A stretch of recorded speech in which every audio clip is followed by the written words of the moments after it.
So on this cold, blustery, windy day, behind me you can see our little Hafan Fach.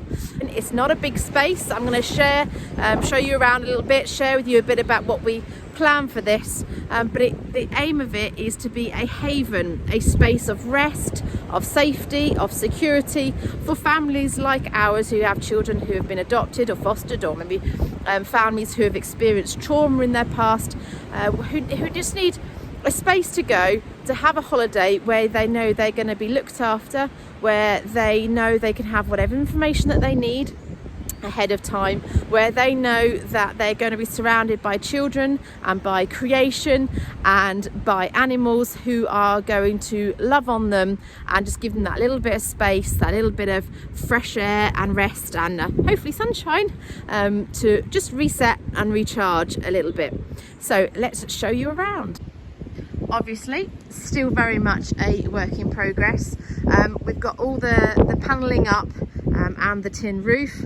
The floor is double insulated, and the pilings going down into the ground are going well down into the bedrock to give a really firm, stable base.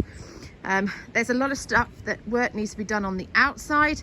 We need to work on drainage because obviously a lot of the water is running off the hillside, so we've got to put French drain in all the way round. We want to deck along the front and on the side and at the far end as well, and the whole of the outside is going to be larch clad. Now we have all of the larch cladding that came with the lodge. As you'll see when I go inside, we also have all of the windows. Yep, so we have all of the windows lined up to go in each of the spaces, which is wonderful. We are wanting to replace, instead of having the window in this one, we want to actually cut that down and have that as a patio, set of patio doors to make the most of the glorious view. As I said, it is a windy, cold March day, so not the best view, but I still think really quite spectacular. Long term also we're wanting to be using this field maybe for some goats or for a couple of alpacas, but something that's going to be really nice to look out over and to enjoy seeing them playing whilst you're eating your breakfast.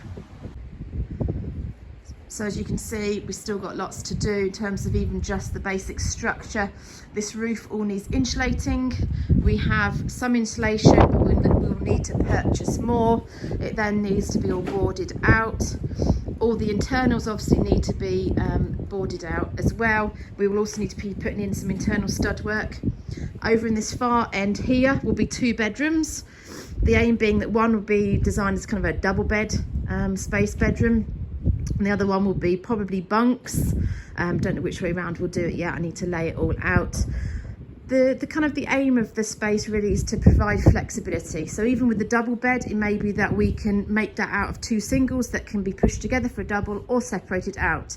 So if you had a larger family like ours is, I would like this space to still be able to be used by even a family of 6 children, whereby you might have 2 in one bedroom, 4 in another, and then the parents sleep out, or parent sleeps out in a sofa bed lounge area, which will be this area here. So this kind of the central space here will be kind of a small dining lounge area, again as I said, looking out and enjoying the views outside. And then over in that corner would be bathroom, like a small kind of shower room, I should say, rather than bathroom. And then here would be kind of a kitchenette area. It is bijou. It is a tight space, no tighter than you'd get in a caravan space. You know, we plan on having a log burner in here. We plan on having some form of kind of heating, whether that is a proper sort of combi boiler style heating or whether that is electric radiators, because probably the reality is it's mostly going to be during the warmer months of the year when this space is let out. And then down the side here, around the back, we aim on having kind of a more of a private area here, again raised up. Would love to be able to get a hot tub in here for guests. Whether that's practical or not, we'll have to see. Obviously they have a nice view out over the fields this way as well. The whole of the design of this really is that they are going to be part of us as a family, part of enjoying our life here, but equally that if they want to, they can be set aside, set apart from it, and keep to themselves. So they'll have their own private area here for kids, particularly if they've got small children as well that might just run off. We want to make sure that there is some space for that kind of safety aspect, so that people that stay here can have that option. They can either allow their children the freedom to roam the land like ours do, or they can have that security of keeping their eye on them, knowing where they are at all times.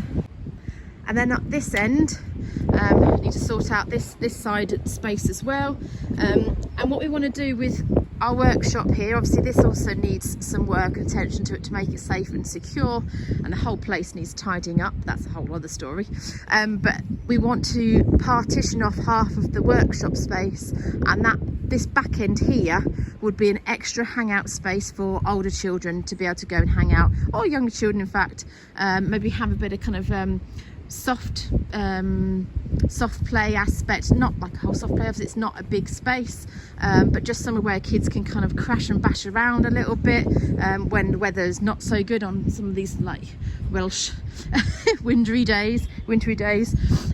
Maybe a space for a gaming console, something like that, just a separate space where the kids can hang out separate from the lodge. It's not far away, but also then equally interact with our lot because they can come down and use that space as well. So obviously, aside from all of the kind of the finishing off the outside of the build, we have the materials for the cladding, we have the windows, we have all the guttering and fascia. Probably need to get a little bit more of that. We have some of the insulation, as I said, for the roof, but we need to get some more of that. We will need to get all of the decking, and then obviously all the internal stuff, the internal dressing for the walls inside, the internal stud work, and then furniture and the shower room and the kitchen stuff. We don't plan on it being high end, not even necessarily brand new stuff. We will shop around, but all of that does come at a cost. The other issue that we have now is obviously time.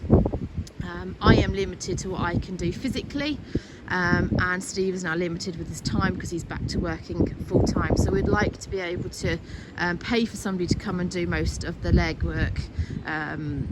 When it comes to this, we have contacts, it's just a matter of paying for their time. Aside from all of that, obviously then we have the legal fees, because we've built this under permitted development because of its size, but to make it that we can have people stay overnight, we will need planning permission for a change of land use. We also need building control involvement.